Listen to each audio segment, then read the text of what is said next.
Well, hey everybody, Jonathan Doyle with you. Welcome to the Daily Message. Hit that great big subscribe button. Does my heart good when you do that. It's just, so we'll get these in your YouTube feed, or if you're listening on the podcast version, please hit subscribe because I'm doing these 7 days a week. I work for you guys 7 days a week. You never know when one video that I do will just help you in a particular area. So hit that subscribe button and leave something in the comments, right? Hit the like button for this video, and if you've got a topic you want me to go to work on for you, if you want me to discuss something in terms of personal development, growth, mindset, goals, motivation, inspiration, put in the comments or email me, and I'm going to do a video just on that for you, because it's just cooler when you're driving the content and what you really want to hear about. So please do that for me today. If you're watching this video, do it. Just put something in the comments. Say, Jonathan, do a video on this, or Jonathan, I want you to tell me how I can manage this issue, and I'll do some work for you on it and put something together. Today we're continuing in our stream of great classical thought. So far in the last few videos, we've had Seneca the Elder, we've had the Roman poets Ovid and Horace, and today we're going to go to one of my, I've just been teaching this to one of my kids. We were looking at Alexander the Great, and today we're going to go to a quote from his father, Philip II of Macedon. So this is when, this was after the end of the Peloponnesian Wars, so Athens and Sparta have finally finished kicking the crap out of each other, and the kingdom of Macedon in the north begins to rise, and of course eventually Alexander the Great goes on from there and really wipes out the Indo-European tribes. So he goes east and just creates the biggest empire in world history to that point, right? So this is before the Romans. It's the decline of the classical Hellas, the classic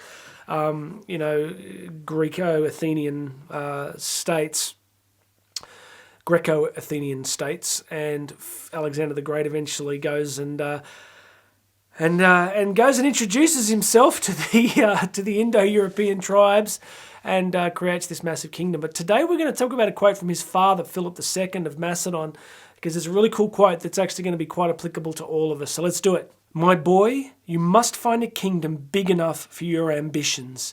Macedon is too small for you. I love this because it shows a good father-son relationship. It shows a father that knows his son. You know, Alexander the Great must have been a fascinating character history, right? Multiple reasons. I mean, I don't know if you're familiar with the story of the Gordian knot, right? Which was this great big knot that is sort of this huge rope had been massively intertwined, and there was this myth that whoever could unravel the Gordian knot would have immense power and success, right?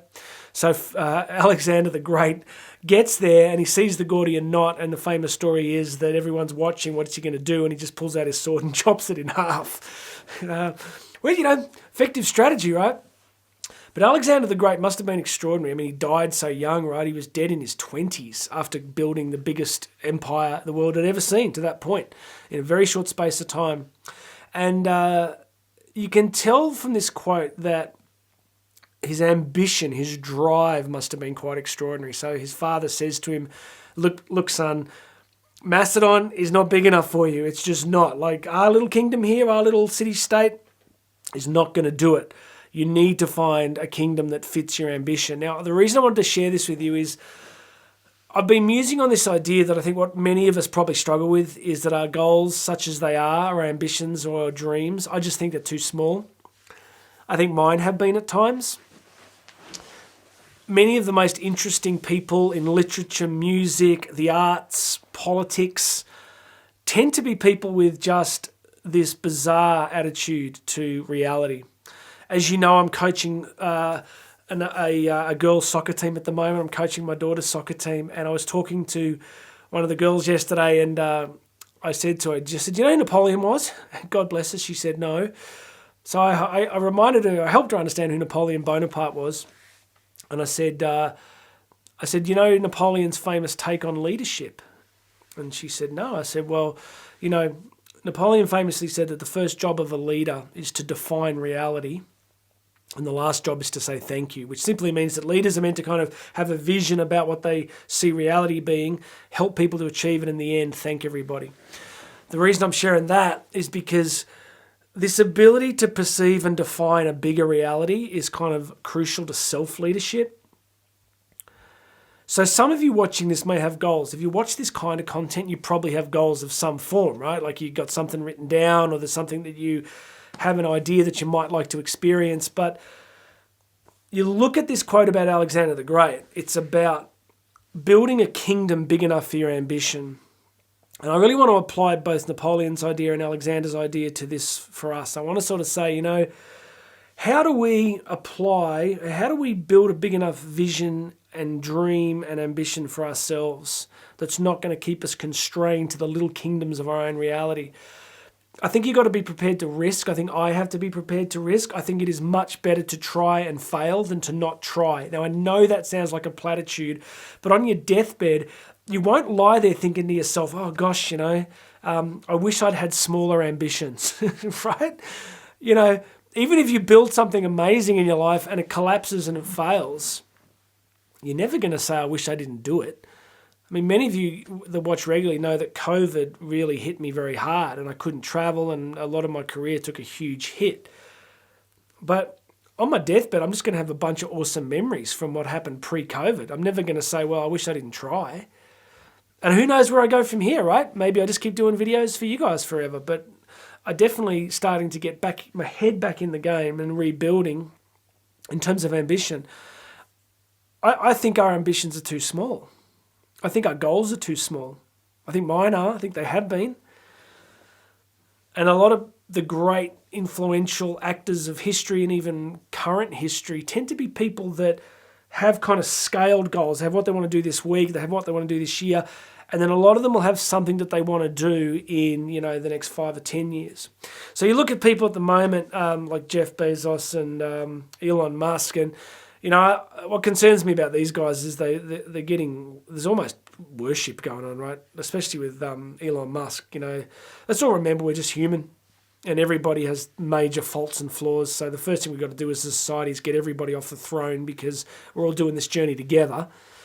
But you look at these guys, and their big thing at the moment is going to space. Now, one critique is that, this is just the elites basically trying to get away from the great unwashed and build the next mansion on another planet. That's a little cynical. But look, as a species, so much of our energy historically has come from exploration. So yeah, it's kind of cool that we're looking at what else is out there. But what I'm getting at is that you look at people like Elon Musk, and they don't suffer from a lack of ambition, right? They don't suffer from a lack of ideas. It's like the more that they accomplish, the dream expands, right? They just keep going, okay, I've done this, now what if I could do that? And so part of what I do with coaching, and even coaching this team at the moment, is helping people move from, helping them see, you've got here, and that's pretty good, but you've got the capacity to go here. So I want to say that to you right now. Do you honestly think your goals are big enough for where you want to be in life? Do you honestly think that the goals and dreams you have right now are really big enough? Now, you're going to be a mix. Some of you are going to go, you'll be thinking to yourself right now, the truth is you don't even have any goals. You really don't. You've got wishes, like you fall asleep at night wishing that you were 10 kilos lighter or 10 kilos heavier in the gym, or that you were richer or whatever. All of us are going to have these wishes, but a wish ain't going to do it. And then some of you will have goals, and they'll be like, get this promotion or make this much money. But then some of us will have these really big goals.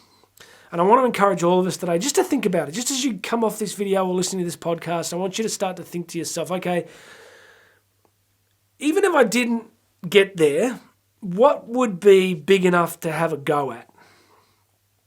I think about a week ago in a video, I shared about watching this thing on Netflix the other day with my kids, where this woman in her 40s in Finland, she's like a mum with 3 kids, swam and broke the world record for men and women for swimming under like I don't know, half a metre of ice. So they cut these huge holes in the ice, and she literally swims on a single breath, right? No snorkel, no scuba gear, no wetsuit. I mean, she was dressed. She was just wearing like a swimsuit, but no wetsuit, just like a normal swimsuit you'd wear in swimming laps.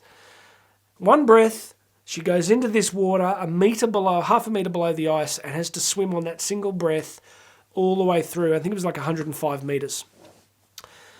I just thought it was cool. I just thought, wow, right? Like on her deathbed, she's going to be like, you know what? maybe I didn't win a Nobel Prize. Maybe she didn't make $100 million. Maybe she never was a Hollywood A-lister. But she'll be lying there looking back at her life going, but you know what? I did some pretty epic shit. I really did. Like, I did some pretty amazing stuff. So I'm preaching to the choir, right? I'm preaching to myself. I mean this. And the next day, when I finish this video, I'm going to really starting to think about this. And about putting down some new markers for myself, some new goals, some new ambitions. Because I think if you don't have them, you just kind of get stuck on autopilot. You just kind of days start to look the same, like you've just got no guiding star. Again, look at the great explorers of history. They first learned to navigate. It was the Vikings that really did it. The Vikings were some of the first to begin to drop magnetized bits of iron into oil and water and begin to actually, navigate from the stars. And remember that, the study of anthropology, I always teach my kids this, anthropology, the study of the human person, comes from the Greek word anthropos, which means the stargazer, the one who gazes at the stars. That we were the species that as we evolved, we stopped looking down on the ground like other animals do, and we started to look up. And we started to see this great big expansive reality. And, we began to wonder. We began to think, what's out there? What's possible? What's behind all this? And then we learned to navigate from the movement of those stars. So I use that as a metaphor that we need a guiding star. We need a guiding star. We need something that will keep us moving and keep us traveling and keep us seeking rather than keeping us staring at the ground. That's a good metaphor. I like that. I'm going to trademark that. All right. So go and get some bigger goals. Just stop. Even if you don't think you can get there right now, just say, well, don't show. You have to show anybody. I mean, what is the crime in getting a journal and writing in this book, I want to be a Hollywood producer, or I want to run across the Gobi Desert, or I want to, ride a motorbike on my own across the Road of Bones in Siberia. You don't have to tell anybody yet. There's no harm in writing it down. And if you can find somewhere quiet in your house just to sit there quietly and kind of just write it down and no one has to see it, then do it. All right, that's enough. Hit the subscribe button. Please do that for me. Leave some comments. Let me know what you think. Hit the like button. That's a big help to me. And put something in there about what you want me to cover, okay? Because each week I start preparing content from what I think I want to talk about, but I really want to start putting together content that you want to hear about. So whether it's a personal challenge, it's a personal development issue, it's around inspiration, motivation, management, business, life, relationships, fitness, put it in the comments. Let me know what I can work on for you, and I'll do that. And make sure you hit that link to grab a free copy of my book, Bridging the Gap. Totally free. Go and do it. If you haven't done it yet, hit that link. Get yourself a free copy of my book, Bridging the Gap. All right, God bless you, everybody. My name's Jonathan Doyle. This has been The Daily Message, and I'm going to have another message for you tomorrow.